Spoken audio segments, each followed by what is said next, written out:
Greetings, greetings, greetings, beautiful people. I hope you are well today. I am simply coming to drop a little bit of knowledge about financial leadership. So, in today's time, so many of us, myself included, we talk about building generational wealth. Great, I love it. We should be doing that, especially if it wasn't built for you. So you're a first generation wealth builder.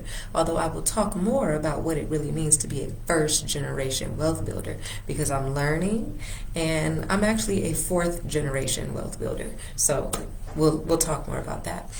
But today we're talking about financial leadership and what that means. And so I thought, who's talking about financial leadership, right? I mean, there are many financial scholars, there are many financial gurus, there are many examples of wealthy people that we could look at.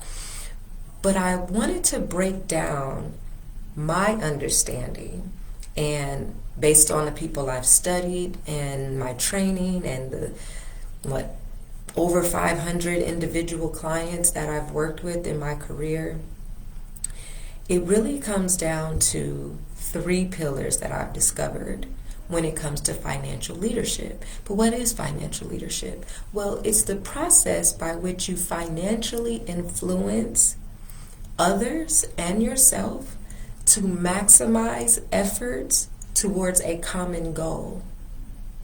Okay? Financial leadership, it is the influence, the financial influence of yourself and others to maximize the efforts towards a common goal. So in your household, right? Well, speak for yourself. For self, you want to create $100,000 savings, right? That's the goal. And you want to maximize your efforts in everything you do to be able to do that. Well, that's one example of how financial leadership can manifest. But in pursuing that $100,000 in savings, you are exhibiting financial leadership qualities. That's not all of it, though. That's one piece. Now that you have an understanding somewhat of what financial leadership is based on my definition, the three pillars that go into becoming a financial leader are one, scholarship. Or I guess we could say financial scholarship because it is related to money specifically. So, okay, we'll roll with it. Financial scholarship. But I was just going to say scholarship. And what that really means is that you are pursuing knowledge, right? You're getting educated about what you don't know. So many of us know a lot about money, a lot about wealth. But what don't you know? What haven't you mastered?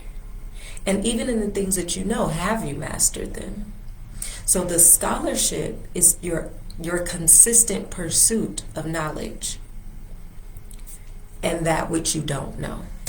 Then you have, number two, financial stewardship. Now, when we talk about stewardship, what are we really talking about? We're talking about resources. Because we tend to go straight to money, but money is created, generated through other resources, such as your time and your energy. And so you put time and energy into an activity that generates money, right? So how do you manage those three things? How do you manage your time, your energy, and your money? That is your financial stewardship. Lastly, financial ownership. Ownership is when you own an asset that creates its own stream of income. An asset, by definition, is a vehicle of some sort that produces its own income stream. So how many assets do you own? the three pillars: scholarship, stewardship, ownership. These are the three pillars of financial leadership. So if you want to be a financial leader, you need to be demonstrating financial scholarship, you should be demonstrating financial stewardship, and you should be demonstrating financial ownership. And you may be doing that, and if so, great. The question I then ask is, who are you influencing with your financial leadership? Who are you bringing into the fold of what you know, of what you're doing, and of what you've done? Because it's no point of keeping it to yourself, right? And if you haven't achieved much progress in any of these three pillars, now you know them, now you can get started, right?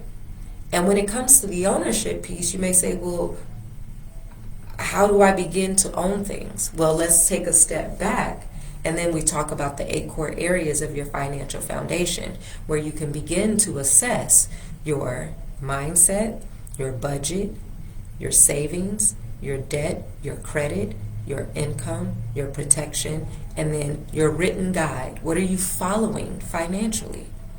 Where are your goals written out? Ooh, that jiggle wasn't so cool.